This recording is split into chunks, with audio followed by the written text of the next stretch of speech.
There's just so many question marks in that Chelsea attacking lineup, really, because you look at someone like Kai Havertz that we just seen.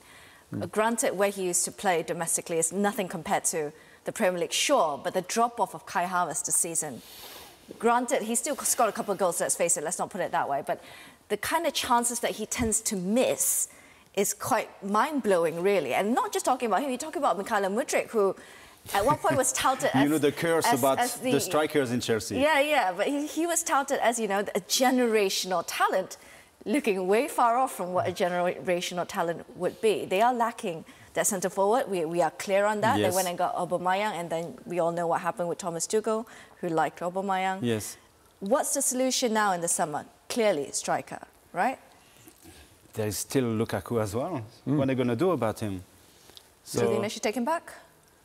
Well, I believe they still want another loan deal. Do you think Lukaku wants to come back with everything that's happening actually in the club?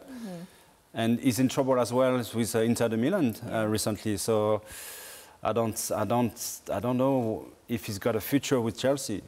Definitely they need a striker, but they've been buying strikers for ages with the same ending, you know. And this is why they were saying there is a curse surrounding the number 9. You know, the last time we've seen a great striker at Chelsea was Drogba. Yeah. He was a man, you know, he was scoring goals week after week, and he was winning trophy with Chelsea. But that was a long time ago. Chelsea is not the same anymore. And the fact they bought so many players, I don't know what they're going to do at the end of the season, to be honest with you. Because of the financial rules, you know, on the top of the head, if they're not qualified on the Champions League, and with the sack of the manager, they're going to spend millions of pounds again. So how are they going to do at the end of the season? Well, they're going to have to let go of a lot of people because it's a bloated squad. Yeah, but with the wages they earn, actually the players, are they going to sell some players? I'm not sure about that.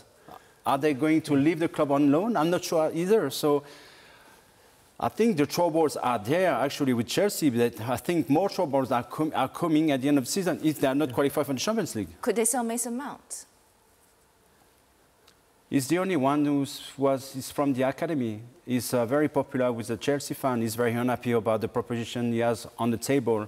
I think he's very disappointing with the offer he received from the club because he saw what other players, especially from outside the structure of the club, receive as wages. And I agree with him. So if they sell him, you know how important it is to have some English players into your team, especially with Chelsea. I played for 3 years.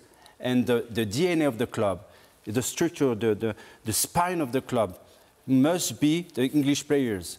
And but he's not been performing this season. So. Because he's not happy with his future, the proposal he has on the table with Chelsea. So when he looks all the money they spent for the last 6 months on other players, he's thinking, I'm from the academy, I've been playing well, I'm very popular with the Chelsea fan, and you don't recognize me as a you know. Does he feel underappreciated then? I think to some extent. But, you know, for me, Manu's hit the nail on the head with many things. Financial fair play is going to be a serious problem for Chelsea, it would appear. Yes, they have a lot of assets, so there's possibly going to be a fire sale of players at the end of the season when you don't get the best prices for people. You know, they paid Brighton 20 million to take Graham Potter, and they've now sacked him, for example. And the other big problem... 50 million sacking managers. Crazy. 50 million. You know, it's wasteful. And that's nothing to do with the players. That's to do with the upline management of the club, which, you know, has gone out of kilter in recent times. Actually, you could argue, since Roman Abramovich left. Having said that, you know, Mr. Abramovich was financing the club all the time. Are the new owners prepared to do that? Because the way they've started, there are miles the wrong side of the financial line at the moment. And, you know, we're talking about how did Chelsea solve the striker problem.